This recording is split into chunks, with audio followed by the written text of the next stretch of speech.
সুকান্ত, বেশ কয়েকদিন কেটে গিয়েছে, ইতিমধ্যেই নরেন্দ্রনাথ তিওয়ারি সহ মোট 7 জন গ্রেফতার হয়েছেন, কিন্তু মূল অভিযুক্ত, মূল মাথা, বড় মাথা এখনো পর্যন্ত তার হদিশ মিলছে না কেন?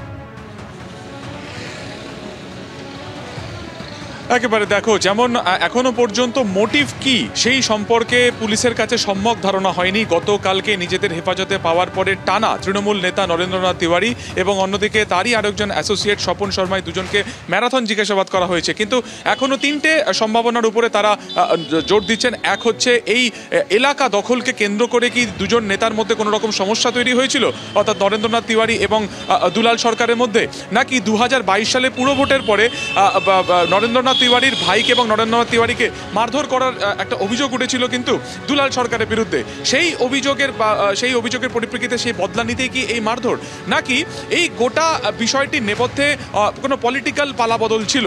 ফলত পুরো বিষয়টি খতিয়ে দেখা হচ্ছে, কি মোটিভ সেটা দেখা হচ্ছে।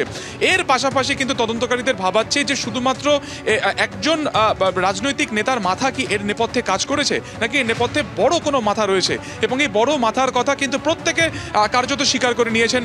একদিকে যেমন স্বীকার করে নিয়েছেন মৃতের স্ত্রী চৈতালি ঘোষ সরকার, অন্যদিকে কোর্ট চত্বর থেকে বারবার কিন্তু এই কথায় জোর দিচ্ছিলেন ধৃত নরেন্দ্রনাথ তিওয়ারি।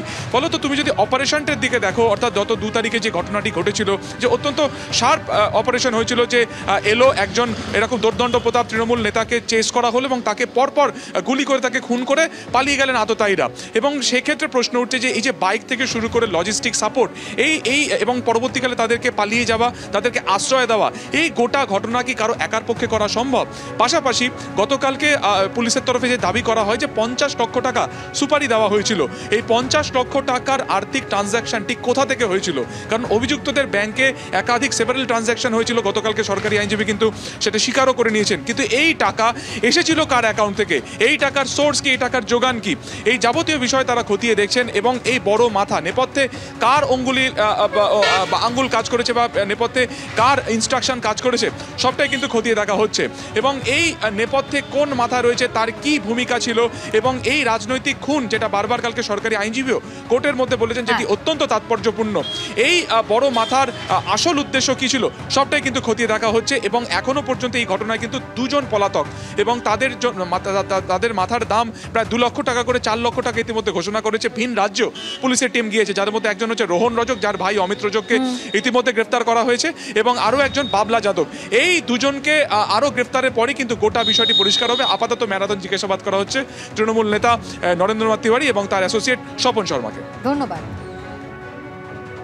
মালদার তৃণমূল নেতা দুলাল সরকারকে খুনের কথা কবুল করেছেন নরেন্দ্রনাথ তিওয়ারি, এমনটাই পুলিশ সূত্রে জানা গিয়েছে। গ্রেফতারের পর টানা 21 ঘন্টা জিজ্ঞাসাবাদ হয় এবং তাতেই তিনি এই খুনের কথা স্বীকার করে নিয়েছেন বলে পুলিশ সূত্রে দাবি।